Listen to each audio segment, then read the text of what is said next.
नमस्कार साथियों, आप सभी का स्वागत है एजुकेशन लाइन में।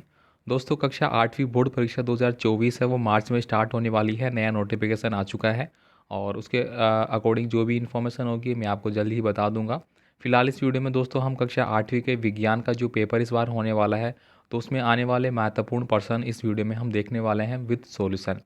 साथ ही साथ ये जो PDF फाइल है वो आपको हमारे ऐप के माध्यम से मिल जाएगी। तो चलिए दोस्तों, मैं ज़्यादा देर नहीं करता हूँ और फटाफट आपको इन प्रश्नों को अच्छे से हम पढ़ लेते हैं। और साथ ही साथ मेन बात यह है कि इनका सॉल्यूशन भी आपको इसी PDF फाइल में मिल जाएगा, जिससे कि आप इसकी तैयारी अच्छे से कर सकते हैं। तो चलिए स्टार्ट करते हैं। यहाँ पे पहला क्वेश्चन हमारा यहाँ पे पूछा जा रहा है कि निम्न में से कौन सा जीवाश्म ईंधन है। तो यहाँ पे जीवाश्म ईंधन की बात करें तो ये सभी हमारे जीवाश्म ईंधन के रूप में होते हैं। तो ऑप्शन नंबर डी है वो सही आंसर होता है।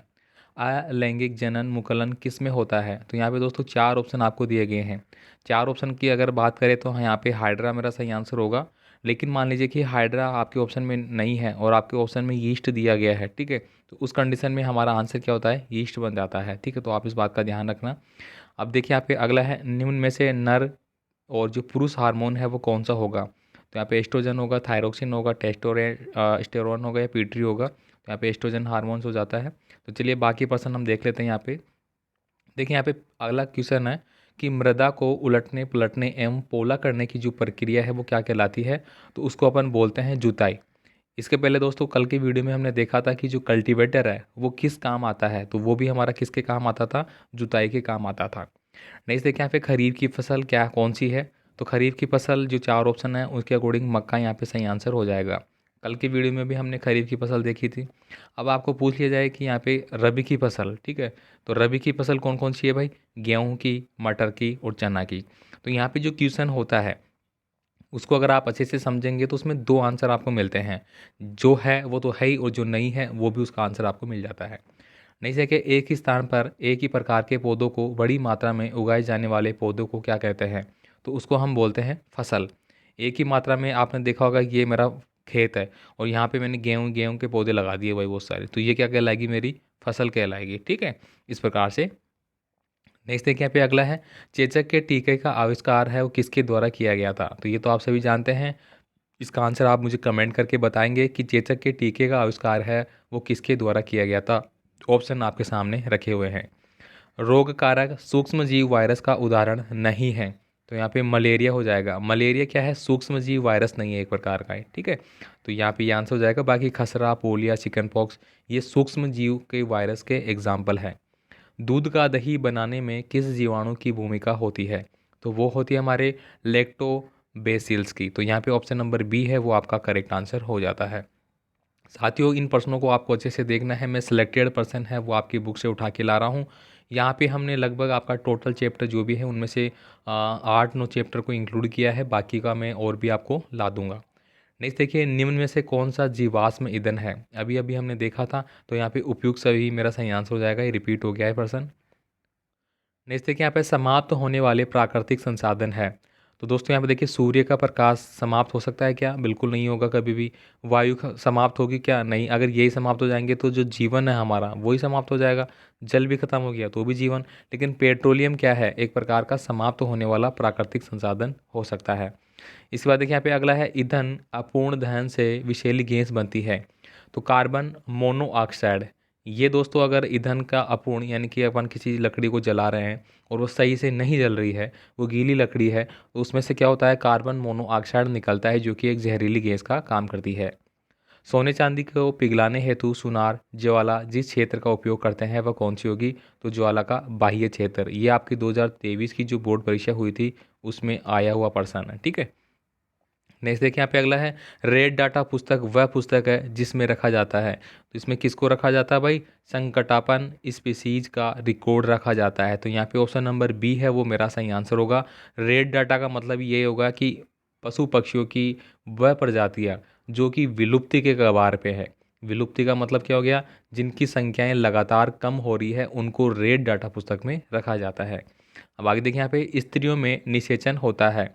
तो स्त्रियों में निषेचन है वो कहाँ पे होता है भाई, गर्भाशय में होता है, योनि में होता है, अंडाशय में होता है। तो यहाँ पे सही आंसर होता है मेरा डिंब वाहिनी में। ऑप्शन नंबर बी है वो सही आंसर होगा, बाकी ये मेरे सही आंसर नहीं है।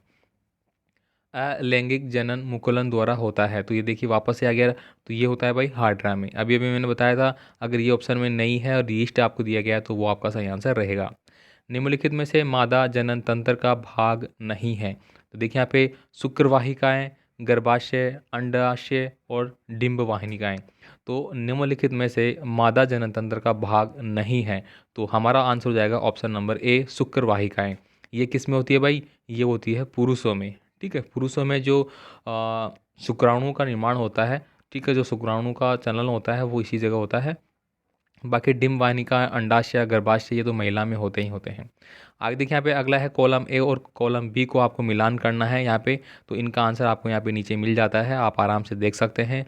देखिए यहाँ पे टेस्टोस्टेरोन जो हार्मोन है वो किस में होता है भाई? ये आता रक्षण में, मतलब पुरुषों में होता है। एस्ट्रोजन जो हार्मोन है वो किस में होता है भाई? तो अंडाशय यानी कि महिलाओं में होता है। थायरोक्सिन जो हार्मोन है वो थायराइड ग्रंथि से रिलेटेड होता है। इंसुलिन है जो हमारे अग्नाशय में, मतलब जो हमारा पेट है, पेट अपन जिसको बोलते हैं, उसमें ये स्त्रावित होता है। इसके बाद देखिए एक और आपका कॉलम ए और कॉलम बी में यहाँ पे इंक्लूड किया है। तो यहाँ पे आप देखेंगे थ्रेसिंग। थ्रेसिंग क्या होता है भाई? बीजों को भूसे से अलग करने की जो प्रक्रिया होती है उसको अपन थ्रेसिंग बोलते हैं। निराई, निराई का मतलब क्या होता है कि जो हम क्या करते हैं भाई, खरपतवार हटाते हैं, मतलब अपन खेत की निनानी करना जो बोलते हैं देसी भाषा में, निनानी करना, निराई करना। उसका मतलब क्या होता है कि खेत में फसल के साथ अनावश्यक रूप से जिनको अपन क्या बोलते हैं, खरपतवार उगाते हैं, उनको हटाना ही निराई कहलाता है। अब देखिए यहाँ पे सिंचाई है, तो खेत में जल देना सिंचाई कहलाता है। जुताई का मतलब क्या हो गया? मिट्टी को पोला करना। अभी अभी हमने ऊपर पढ़ा था, मिट्टी को पोलरना, उलटना पुलटना क्या कहलाता है? जुताई कहलाता है। तो इन प्रश्नों को दोस्तों आपको अच्छे से माइंड में रखना है। मोस्ट इंपॉर्टेंट पर्सन जो आपके एग्जामों में रिपीट होते रहते हैं, मैंने यहाँ पे इंक्लूड करने की पूरी कोशिश की है। बाकी आपसे रिक्वेस्ट रहेगी कि दोस्तों को ज़रूर सेंड कर दे ताकि वो भी इनको पढ़ सके और चैनल को सब्सक्राइब कर सके। अब देखिए यहाँ पे अगला जो क्वेश्चन यहाँ पे देखिए, बोर्ड परीक्षा 2023 में आया हुआ प्रश्न है, उर्वरक क्या है? वे रासायनिक पदार्थ जो विशेष पादपों से समृद्ध होते हैं तथा जिनका उत्पादन फैक्ट्रियों में किया जाता है, उर्वरक कहलाते हैं। अगला प्रश्न देखिए यहाँ पे, ये भी आपकी राजस्थान बोर्ड परीक्षा 2023 में आ चुका है। खाद क्या है? तो वह कार्बनिक पदार्थ जो पादपों तथा जंतुओं के अवशिष्टों के गलने से तथा सड़ने से बनता है तथा मृदा को ह्यूमस प्रदान करता है, खाद कहलाता है। अब देखिए यहाँ पे बहुत अच्छे तरीके से यहाँ पे लिखे गए हैं, साथ ही साथ ये भी पता पड़ रहा है आपको कि ये परीक्षा में कब पूछा गया है। तो आप देख सकते हैं सारे इंपॉर्टेंट प्रश्नों को यहाँ पे इंक्लूड करने की कोशिश की जा रही है। अब देखिए यहाँ पे अगला क्वेश्चन है, सिंचाई किसे कहते हैं? तो पौधों को समय समय पर जल देना सिंचाई कहलाता है। तो ये आपका आंसर हो गया है। नेक्स्ट देखिए, मिट्टी में पोषक स्तर को बनाए रखने के लिए क्या मिलाया जाता है? तो यहाँ पे देखिए, मिट्टी में पोषक स्तर को बनाए रखने के लिए खाद एवं उर्वरक है वो मिलाया जाता है। आगे हम चलेंगे यहाँ पे, सूक्ष्म जीव किसे कहते हैं? It's a very very important person है दोस्तों, सूक्ष्म जीव वाला और साथ ही साथ केंचुआ वाला, वो भी मैं आपको बताऊंगा, वो भी मैंने इंक्लूड किया है, जो कि किसान का मित्र क्या कहलाता है। ऐसे जीव जिन्हें हम बिना यंत्र की सहायता से नहीं देख सकते, मतलब सूक्ष्म जीव ऐसे होते हैं जिनको सॉरी यंत्र की सहायता से ही देख सकते हैं, आंखों से नहीं देख सकते हैं। तो यहाँ पे क्या लिखा है, ऐसे जीव जिन्हें हम बिना यंत्र की सहायता से केवल आंखों से नहीं देख सकते हैं वो सूक्ष्म जीव कहलाते हैं। जैसे कि मान लीजिए कि दही है आपका, अब दही में बैक्टीरिया होते हैं बहुत सारे छोटे छोटे, आप उनको देख पाते हैं क्या? अगर आप उनको देख पाते तो आप दही को कभी खा ही नहीं पाते। लेकिन जब आप प्रयोगशाला में जाके सूक्ष्मदर्शी की सहायता उसमें देखेंगे तो उसमें आपको असंख्य कीड़े चलते हुए दिखाई देंगे। ठीक है, तो ये रियलिटी है। सूक्ष्म जीव को किन किन वर्गों में बांटा गया है? तो देखिए यहाँ पे ये प्रश्न आपका इंपॉर्टेंट है और ये प्रश्न आपका आ चुका है, यहाँ पे इंक्लूड नहीं किया मैंने, कब आया था लेकिन। अब देखिए यहाँ पे ये चार भागों में बांटा गया है। पहला हो जाता है मेरा जीवाणु में, फिर कवक में, फिर प्रोटोजोआ में, फिर शैवाल में। तो ऐसा कैसा आपको एग्जाम में लिखना होगा मेरे भाइयों। अब देखिए यहाँ पे, एलपीजी को आदर्श ईंधन क्यों माना जाता है? तो इसका आंसर आपको यहाँ पे मिलता है, एलपीजी को आदर्श ईंधन इसलिए माना जाता है कि उसका ऊष्मीय मान है वो अधिक होता है। सेकंड है इसका भंडारण सरल है, इसका परिवहन सरल है, यह प्रदूषण रहित होता है, इसके जलने पर कोई अवशेष नहीं बचता है। जो हम जैसे रसोई में प्रयोग में लेते हैं ना, कोई जलने के बाद कुछ बचता है क्या? नहीं बचता है, बस गैस उड़ जाती है, इसलिए इसका उपयोग है वो हम करते हैं। आगे देखिए यहाँ पे, अम्ल वर्षा के लिए उत्तरदायी दो गैसों के नाम आपको लिखना है। तो यहाँ पे आप लिख सकते हैं सल्फर डाई ऑक्साइड तथा नाइट्रोजन ऑक्साइड, ये अम्ल वर्षा के लिए उत्तरदायी होते हैं।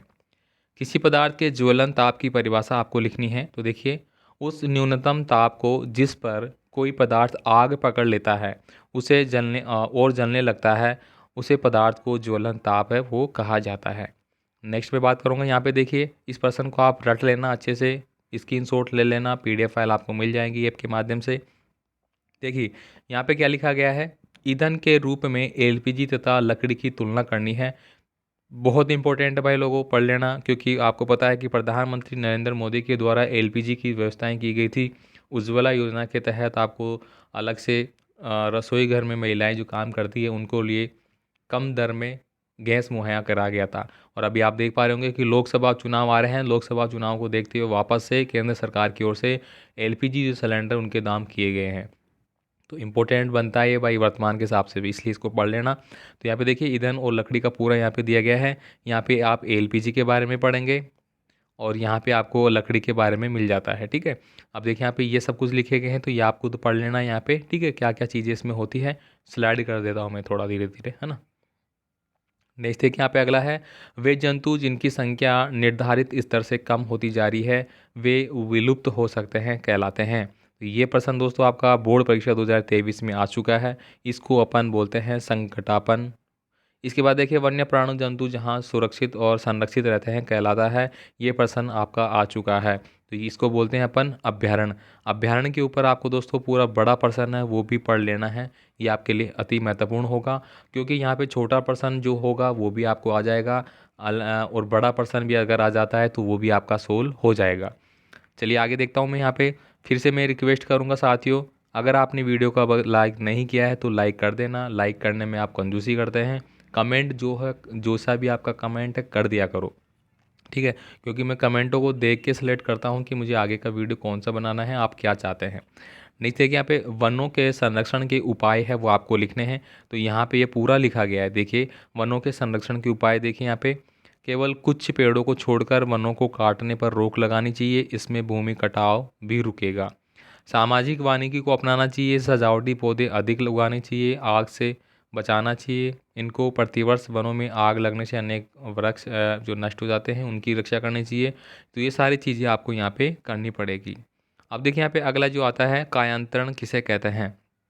तो लार्वा के कुछ विशेष परिवर्तनों द्वारा वयस्क जंतु में बदलने की प्रक्रिया को कायांतरण कहते हैं। अब देखिए यहाँ पे लैंगिक जनन किसे कहते हैं, भाई वेरी वेरी इंपॉर्टेंट है, पढ़ लेना। देखिए, एक नर तथा एक मादा युग्मन के संयोजन से निषेचन के पश्चात युग्मनज बनता है, इस क्रिया को लैंगिक जनन कहते हैं। ठीक है, नेक्स्ट में बात करूंगा। यहाँ पे देखिए, मादा जनन तंत्र का सचित्र वर्णन करना है और ये आपका परीक्षा में आ चुका है। ठीक है, तो यहाँ पे मैंने वापस से कल की वीडियो में भी हमने देखा था विज्ञान के पेपर में जो मैंने बताए थे, यहाँ पे भी इंपॉर्टेंट प्रश्नों के साथ में देखना हूँ, तो आप इनका स्क्रीनशॉट ले लेना, देख लेना भाई। साथ ही साथ यहाँ पे पूरा इसके बारे में विवरण आपको यहाँ पे मिल जाता है। मादा जनन तंत्र क्या होता है, अंडाशय क्या होता है, उसमें अंडवाहिनिकाएँ क्या होती है, गर्भाशय क्या होता है, क्या इनके काम होता है, योनि क्या होती है, पूरे वहाँ पे ये वर्णन आपको मिल जाता है। इसके बाद देखिए यहाँ पे अगला है, घर्षण बल क्या है, ये कैसे कार्य करता है। ये आपके लिए इंपॉर्टेंट हो गया। कल की वीडियो में हमने देखा था कि जो खिलाड़ी होते हैं वो किलेदार जो शूज है वो क्यों पहनते हैं, वो इसी से रिलेटेड है। मान लीजिए यहाँ पे, तो इसको आप पढ़ लेना भाई। दो वस्तुओं की सतह के मध्य कार्यरत घर्षण बल, जो बल होता है वो घर्षण बल कहलाता है। बल की गति की अवस्था में परिवर्तन कर देता है ये, ठीक है। इसकी दिशा में सदैव गति की दिशा के विपरीत होती है, क्योंकि ये बल दो सतहों के बीच संपर्क से उत्पन्न होता है। ये भी एक प्रकार का संपर्क बल कहलाता है। आपका कोई भी कमेंट है तो आप हमें इस व्हाट्सअप नंबर पे भी कर सकते हैं। और मैं आपको पहले बता दूं, आप हमें ज़्यादा कॉल ना करें। जो विद्यार्थी ज़्यादा कॉल करेगा मैं उसका फ़ोन ब्लॉक कर दूंगा, क्योंकि मेरे को बहुत सारे विद्यार्थी है मना करने के बाद भी लगातार, आप यकीन करेंगे कि लगातार बैक टू बैक 10-10 कॉल कर देते हैं। अब आप सोचिए कि गलत बात है या नहीं। मैं बोल रहा हूँ कि आप अपना मैसेज है वो इस नंबर पे छोड़ दें बस, ठीक है, मैं ज़्यादा कॉल ना करें। अब देखिए यहाँ पे अगला जो है, केचुआ किसान का मित्र होता है कैसे। तो यहाँ पे देखिए, ये वेरी वेरी इंपॉर्टेंट है और ये 2021 की परीक्षा में आया था। साथ ही 2023 में तो शायद ये नहीं आया होगा, मेरे ख्याल से 21 में ये प्रश्न आया हुआ है। अब देखिए यहाँ पे ये पूरा आपको यहाँ पे मिल जाता है कि केंचुआ किसान का मित्र कैसे होता है। यहाँ पे आप स्क्रीनशॉट लेके भी इसको पढ़ सकते हैं, मैंने वीडियो रोक रखा है, आप रोक के भी इनको पढ़ सकते हैं भाइयों। इसके बाद देखिए यहाँ पे अगला जो आता है हमारा, खरपतवार किसे कहते हैं। ये 2023 का जो बोर्ड नमूना प्रश्न पत्र था उसमें शामिल किया गया था और वैसे भी ये इम्पोर्टेंट बनता ही है आपके लिए। खरपतवार वे अवांछनीय पौधे या जंगली पौधे हैं जो खेत में बोई गई फसल के साथ अपने आप उग जाते हैं। खरपतवार पर नियंत्रण अपन कैसे कर सकते हैं, तो देखिए यहाँ पे खरपतवार का पूरा विवरण है यहाँ पे, ठीक है। देखिए समझाइए क्या होता है, तो पूरा बड़ा प्रश्न है ये। आप खरपतवार पर नियंत्रण कैसे कर सकते हैं वो आपको यहाँ पे मिल जाता है। इसके बाद देखिए पटेले या हेरो द्वारा खरपतवार को हटाना, ये क्या होता है, ये आपको यहाँ पे मिल जाता है। रसायनों के उपयोग से हम खरपतवार को कैसे हटा सकते हैं, उसमें हम देखिए 2 और 4D जैसे रसायनों का छिड़काव कर दिया जाता है, तो ये इसमें खरपतवार पौधे मर जाते हैं, तो ये आप यहाँ पे लिख सकते हैं, ठीक है। इसके बाद देखिए यहाँ पे समझाइए कि CO2 किस प्रकार आग को नियंत्रण करती है। 2023 के बोर्ड एग्जाम में ये प्रश्न पूछा गया है। अब देखिए यहाँ पे और साथ ही साथ हाफ ईयरली एग्जाम में भी बहुत जिलों में ये आया था। अब देखिए ऑक्सीजन से भारी होने के कारण CO2 जो यानी कि कार्बन डाइऑक्साइड आग को कंबल की तरह लपेट लेती है। मतलब ऑक्सीजन क्या होती है, हल्की होती है, जबकि CO2 कार्बन डाइऑक्साइड होती है वो भारी होती है। अब कोई हल्का आदमी है, मान लीजिए कि एक तो 2 फुट का आदमी है और एक 10 फुट का आदमी है, उसके ऊपर बैठ जाएगा तो 2 फुट का कहाँ दिखेगा भाई। तो बस यही कारण यह है कि यहाँ पे CO2 भारी होती है, ऑक्सीजन हल्की होती है, इसके ऊपर बैठ जाती है, तो इसको क्या होगी कि जलने में सहायता नहीं मिलती है। ये किसी से संपर्क नहीं करेगी, ऑक्सीजन संपर्क में नहीं आएगी तो वो जल नहीं पाएगा कोई भी चीज़ होगी, तो इसीलिए इसका उपयोग हम आग बुझाने के उपयोग में करते हैं। तो यहाँ पे इसका आंसर आपको मिल जाता है अच्छे से, ठीक है। अब देखिए यहाँ पे हरी पत्तियों के ढेर को जलाना कठिन होता है परंतु सूखी पत्तियों में आग आसानी से लग जाती है, इसको आपको समझाना है, तो ये भी आपको यहाँ पे मिल जाता है। तो यहाँ पे दोस्तों इतने प्रश्न तो मैंने इस वीडियो फाइल में इंक्लूड कर लिए हैं, और भी प्रश्न मैं आपको नेक्स्ट वीडियो फाइल में प्रोवाइड करा दूंगा। तो आई होप आपको समझ में आया होगा इंपॉर्टेंट प्रश्नों को लेके, क्योंकि बहुत सारे विद्यार्थियों की ये क्यूरी भी थी कि इंपॉर्टेंट प्रश्न है वो हमें करवाया जाए, वो हमें बताया जाए। तो और भी मैं इंपॉर्टेंट जो पर्सन होंगे आपके सामाजिक के हों, गणित हो, गणित का तो मैं ऑलरेडी पूरा पेपर ही आपको समझाऊंगा, और इंग्लिश का हो, संस्कृत का हो, सारे मैं आपको बताने की कोशिश करूंगा। ठीक है साथियों, मिलते हैं अगले वीडियो में। धन्यवाद।